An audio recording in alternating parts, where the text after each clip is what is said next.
Corona को हराने के लिए वैक्सीन ही कारगर उपाय है। कई राज्यों में वैक्सीन की सप्लाई न पहुंच पाने के बाद वैक्सीनेशन की रफ्तार थोड़ी धीमी है, लेकिन वैक्सीन की डोज मिलने के बाद आज से बिहार में 18+ वालों को टीका लगाने का काम शुरू हो रहा है। देश में मेडिकल ऑक्सीजन की कमी को दूर करने के लिए विदेशों से भी ऑक्सीजन की सप्लाई पहुंच रही है। ऑक्सीजन संकट और वैक्सीनेशन से जुड़ी खबरें देखिए टॉप 9 सांस की आस। बिहार में आज से 18 से 44 साल वाले लोगों को वैक्सीन दी जाएगी। नीतीश सरकार ने जानकारी दी है कि स्वास्थ्य विभाग को शनिवार को ही वैक्सीन के 3.5 लाख डोज मिल चुके हैं। युवाओं के वैक्सीनेशन के लिए तैयारी पूरी कर ली गई है। टीका लगवाने के लिए पहले से रजिस्ट्रेशन और स्लॉट बुकिंग होनी चाहिए। राज्य में स्कूल कॉलेजों में वैक्सीन सेंटर बनाए जाएंगे।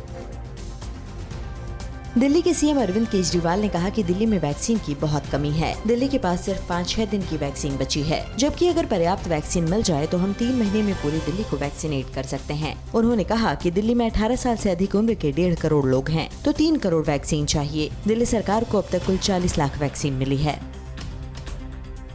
तेलंगाना में कोरोना की वैक्सीन की डिलीवरी ड्रोन के जरिए की जाएगी। इसके लिए नागरिक उड्डयन मंत्रालय ने शर्तों के साथ मंजूरी दे दी है। ड्रोन के जरिए वैक्सीन डिलीवरी की इजाजत मिलने के बाद अब राज्य के दूर दराज के गाँव में आसानी से और जल्दी टीका पहुंचाया जा सकता है। इस महीने के आखिर तक ड्रोन के जरिए वैक्सीन की डिलीवरी शुरू हो सकती है।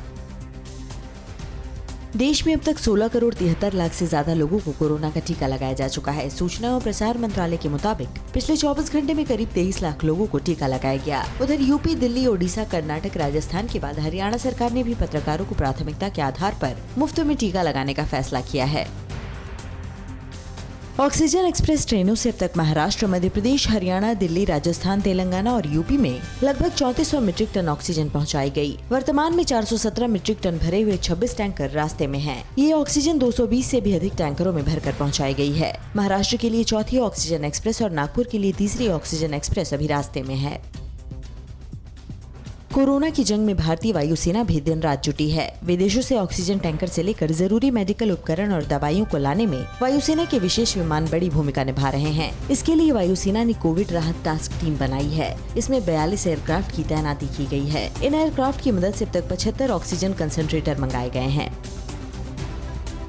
दिल्ली में जर्मनी ने एक ऑक्सीजन प्लांट भेजा है, जिसकी क्षमता 4 लाख लीटर ऑक्सीजन उत्पादित करने की है। इस प्लांट को DRDO के सरदार वल्लभ भाई पटेल कोविड अस्पताल में लगाया जाएगा। भारत के लिए जर्मनी के राजदूत जे लिंडर ने कल इस प्लांट का निरीक्षण किया। उन्होंने कहा कि कोरोना संकट के दौरान भारत ने दुनिया को बहुत कुछ दिया, इसलिए ये केवल उस मदद का जवाब है।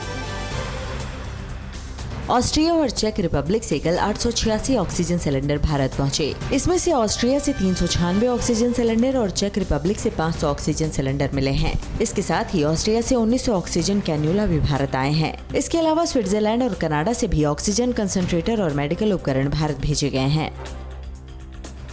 कोरोना संकट में अमेरिका लगातार भारत को अपनी मदद भेज रहा है। शनिवार को अमेरिका ने मदद की तीसरी खेप भारत भेजी। अमेरिकी दवा कंपनी गिलाद साइंसेज की ओर से रेमडेसिविर की 25,600 डोज भारत भेजी गई। विशेष विमान के जरिए इंजेक्शन कल मुंबई पहुंचे। कोरोना मरीजों को दी जाने वाले इस इंजेक्शन की 1,80,000 खुराक अब तक अमेरिका भेज चुका है। अड़ी सोमवार से शुक्रवार शाम 6 बजे सिर्फ TV9 भारतवर्ष पर।